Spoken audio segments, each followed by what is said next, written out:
We have former U.S. Capitol Police Chief Steven Sund on the phone. Now, Sund was a chief from 2019 to 2021 when he resigned after the Capitol riot. Are you there? Hi, good evening, Jackie. How are you doing? Oh, it's so good to hear from you. What we've been asking, our first question to everybody, your reaction. I was absolutely shocked at what I was seeing happen. It was tough to watch.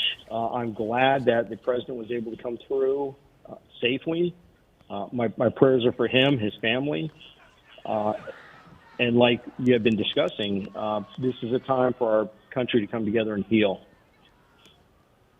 Steven, wondering if you could talk a little bit about how security has changed in the wake of the heightened political rhetoric, the sort of threats of violence, the bad actors who are much more involved in our politics these days.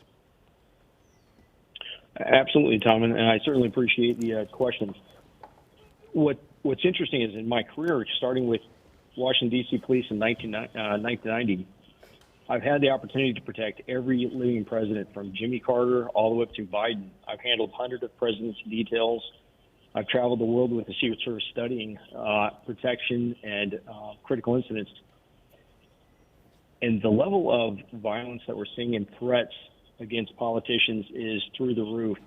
I was the assistant chief of operations on June 14th, 2017, when we had James Hodgkinson attack the Alexandria baseball field in Alexandria, attacking the Republican baseball team. So we've seen threats against members of Congress rise thousands of percent. So it's a lot of studying, a lot of investigations, working with state and locals as we deploy around for different events to make sure we have proper security set up. So there's a lot of work that goes into the security perimeters and the screening of personnel coming in, personnel and participants at some of these events. It's hard to get everybody covered, and as we see in today's incident, we have somebody from outside the security perimeter that creates a threat. And this person, who knows what will come out, whether they were on anybody's radar, or they could be one of these big concerns of our lone wolf. Well, as you described, type of incident where. Go ahead. Sorry. No, I was just going to say where they may not have come up on someone's radar. Those are very difficult to track. Right. Yeah, as you describe, I mean, this isn't only stunning, but as a security expert, it's got to be so frustrating. You do so much, but it's not enough. You try and do the best you can. And again, as you see the response you saw from the Secret Service, they were able to get him into a secure and safe area very quickly. And thank God he's going to be safe.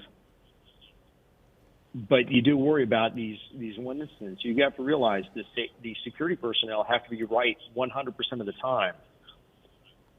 These adversaries only have to be right once. You know, I hesitate to go off topic tonight, and you know, I certainly don't want to be insensitive, but you as a former head of the Capitol Police during that insurrection, what were the lessons, what was the takeaway for security officials from that? I mean, I know there's increased security around the Capitol. You know, you used to be able to sort of walk the grounds. I lived in Washington for 13 years, used to do that at night, and, you know, right up to the Capitol. That's done with. There's now fencing. But can you just talk about how the threat assessment has changed, that you can have violence like that at the U.S. Capitol? Well, the fencing that you speak about has actually been since removed. So it's back to kind of how you may have remembered when you were in Washington, D.C. as a fairly open campus.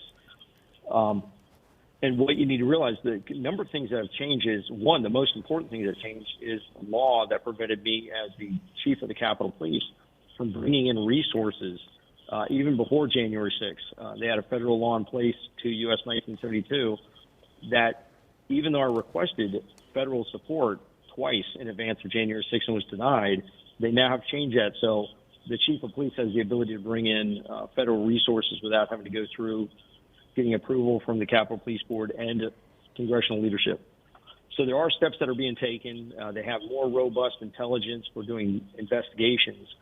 But I think if you're going to bring in an expert that has the background in handling presidentials, major incidents, and critical incidents like myself, let them make the decisions.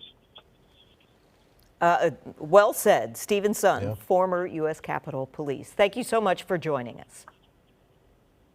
Thank you very much for having me on. Take care.